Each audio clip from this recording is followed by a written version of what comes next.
பொதுமக்களிடமிருந்து வாங்கும் மனுக்களில் கூட விளம்பரம் தேடும் நிர்வாகத்திறனற்ற முதலமைச்சருக்கு இபிஎஸ் கண்டனம் தெரிவித்திருக்கிறார்.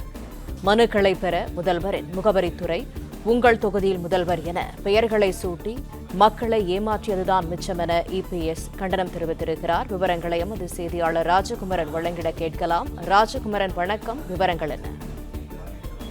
எதிர்க்கட்சி தலைவர் எடப்பாடி பழனிசாமி விடுத்திருக்கக்கூடிய இந்த அறிக்கையிலே முதலமைச்சர் மு.க.ஸ்டாலின் ஆட்சிக்கு வந்த பிறகு முதல்வரின் முகவரித்துறை, உங்கள் தொகுதியில் முதலமைச்சர், மக்களுடன் முதல்வர், நீங்கள் நலமா, நகரம் மற்றும் ஊரக பகுதிக்கான மக்களுடன் முதல்வர் திட்டம் என்று பல்வேறு விதமான பெயர்கள் சூட்டப்பட்டு பொதுமக்களுடைய கோரிக்கை மனுக்களை பெற்றார்கள்.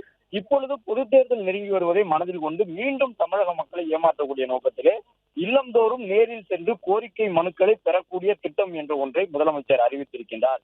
அது போன்ற ஒரு திட்டத்தை நாடகத்தை அரங்கேற்ற இருப்பதாக தெரிகின்றது என்று குறிப்பிட்டிருக்கின்றார். முதலமைச்சருடைய தனிப்பிரிவிற்கு கலர் கலராக காகித பூக்களை போட்டு பல்வேறு பெயர்களை சூட்டி அப்பாவி மக்களின் காதுகளில் காகித பூ சுற்றி வேடிக்கை விளையாட்டு காத்துக் கொண்டிருக்கின்றார் முதலமைச்சர் என்றும் விமர்சனத்தை முன்வைத்திருக்கக்கூடிய எதிர்க்கட்சி தலைவர், பட்டியல் இனத்தவர்கள் மீது தாக்குதல் நடத்திய பொழுதும், இந்த ஆட்சியிலே தொழிலாளர்கள் நசுக்கப்பட்ட போதும், தூய்மை பணியாளர்களுடைய பெயரிலே அவர்களுக்குரிய மத்திய அரசின் திட்டங்களை ஒரு சிலர் அனுபவித்த போதும், 2021 தேர்தல் வாக்குறுதிகளை நிறைவேற்றாத போதும் கூட கூட்டணி கட்சிகள் அமைதியாகத்தான் இருந்தார்கள்.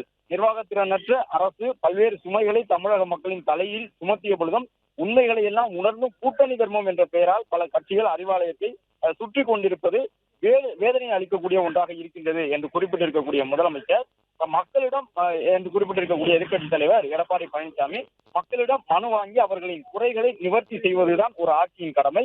ஆனால் ஒரு திட்டத்திற்கு பல்வேறு பெயர்களை சுற்றி மக்களை ஏமாற்றி விடலாம் என்று விளம்பரம் தேடுவது அவர்களுக்கு 2026 சட்டமன்ற தேர்தலின் பொழுது தமிழக மக்கள் தக்க பதிலடி தருவதற்கு தயாராக இருக்கிறார்கள் என்று முதலமைச்சர் குறிப்பிட்டு எதிர்க்கட்சி தலைவர் எடப்பாடி பழனிசாமி இந்த அறிக்கையினை வெளியிட்டுள்ளார். பிளே ஸ்டோர் மற்றும் ஆப் ஸ்டோரில் இருந்து பாலிமர் செயலியை QR கோடு மூலம் பதிவிறக்கம் செய்யுங்கள். செய்திகளை உடனுக்குடன் பெறுங்கள்.